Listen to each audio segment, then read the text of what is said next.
Welcome into Texans Today, everybody. I'm your host, Jeremy Chuggs. Before we get going on today's program, I don't have what I would say like a major platform, but the platform I do have, I try to use for good every chance I get. And obviously, a lot of heartbreak over the past week with the flooding in Central Texas.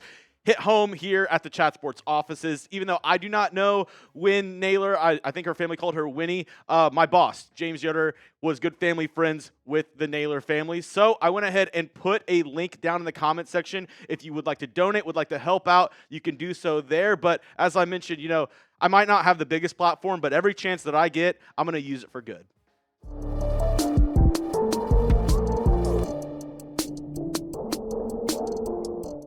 Welcome in to Texans Today. Coming up on the program, we got some major NFL news that impacts your Houston Texans. A huge injury to one of the Texans' first opponents. We'll break that down. And is the running back room a strength or liability in Houston? We'll break it down because Jeremy Fowler just put a list of his top 10 running backs and some stuff that some NFL executives, some personnel guys had to say around Mixon. Pretty interesting. Before we get going on today's show, we had a debate in the office. You might have seen it all around TikTok. So if you want to weigh in on the debate, I'd love to hear it from you.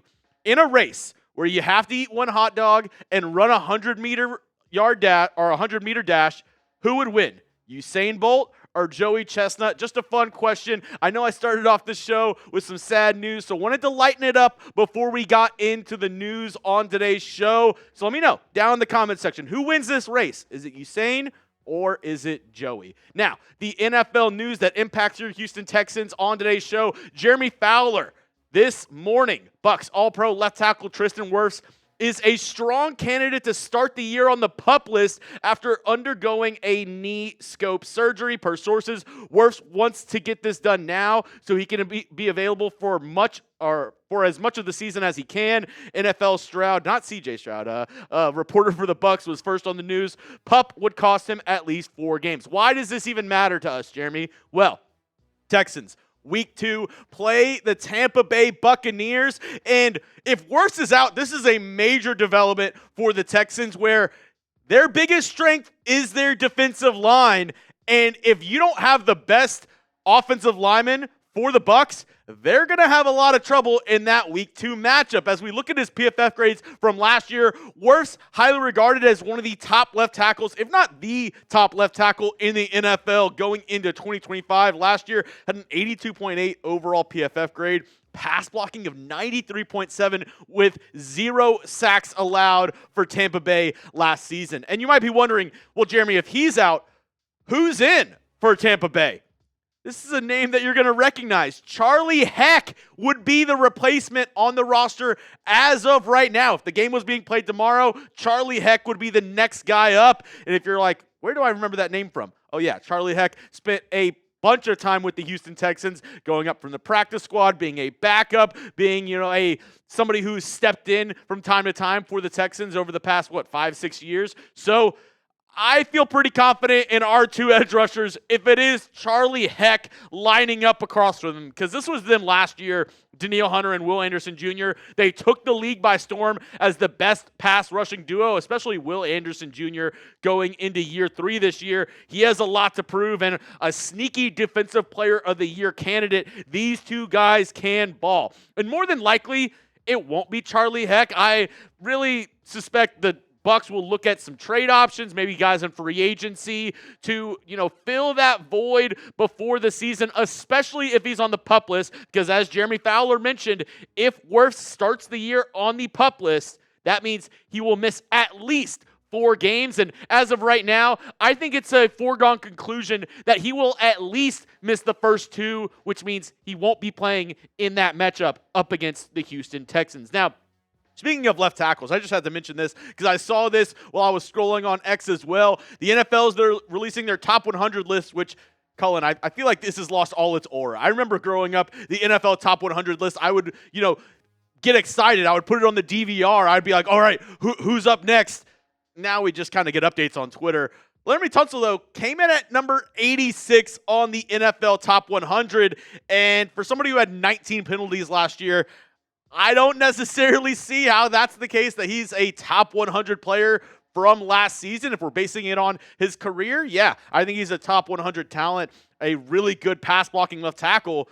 But based on just last year, I just don't see it. Now, coming up, let's talk about the running back room. Let's talk about Joe Mixon and the other guys in there, because Jeremy Fowler came out with an interesting article revolving around NFL running backs. Before we get into that, great deal on tap for you today. If you need a new performance t-shirt, if you're trying to get in the best shape of your life, if you're working out, if you're going to the beach, any kind of hot weather event, this is the t-shirt for you. This Nike Performance t-shirt is now 25% off. All you got to do, go to chatsports.com/HOU Nike sale, and that link will be in the comment section and description of today's video. Go check it out. While supplies last, this deal won't last forever. So if you get it while the getting's good, you'll be able to get a great deal on it. If you wait, you might lose out on this great Texans t-shirt. Get it for the summertime, because you'll definitely need it. It's hot outside. It's humid. You're going to want something with like this moisture wicking technology.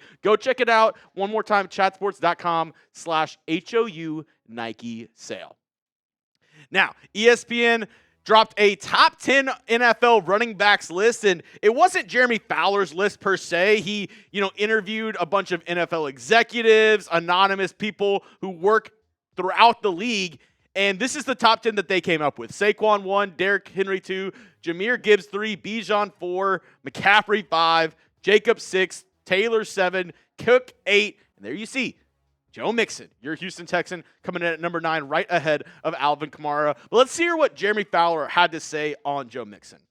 Mixon looked rejuvenated in Houston after the Texans acquired him in a trade with Cincinnati in March of 2024. He's not a home run hitter with a career average of 4.1 yards per carry over 8 seasons, but he's got just about everything else. And something else that was interesting in this article is, as I mentioned, this top 10 list was made by, anonymous execs, anonymous people who work around the NFL. And this is what an anonymous NFL personnel evaluator had to say on Joe Mixon.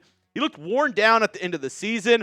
Overall, though, it was a really good trade for the Houston Texans, which I agree. I do think at the end of the day, for what the Texans got him for, I know Saquon Philly ended up winning a Super Bowl, but you got a cheaper option, and Mixon was really good for the Texans last season. But I want to ask you folks at home, do you think Mixon got worn down at the end of last season? Give me a yes, give me a no down in the comment section. I'm interested to see what you have to say, because in my opinion, I'm not really buying it. Because let's look at the very end of the season, the playoffs for the Houston Texans. This was Joe Mixon's stat line in the wild card round up against the Chargers and the divisional round up against the Kansas City Chiefs. Not too shabby. 25 carries, 106 yards, 4.2 yards per yard per carry, 1 reception and 1 touchdown against the Chargers. Against the Chiefs, 18 carries, 88 yards, 4.9 yards per carry, 2 receptions and a touchdown. Mixon was really good for the Texans in the playoffs. And my take on this, Mixon didn't slow down. They managed his carries towards the end of the year. Now, I will say the caveat to this is I do think he had 3 games that were below average, below par for him, against the Titans in Week 12, Lions in Week 10, Dolphins in Week 15. Those games, Mixon didn't really have his best stuff.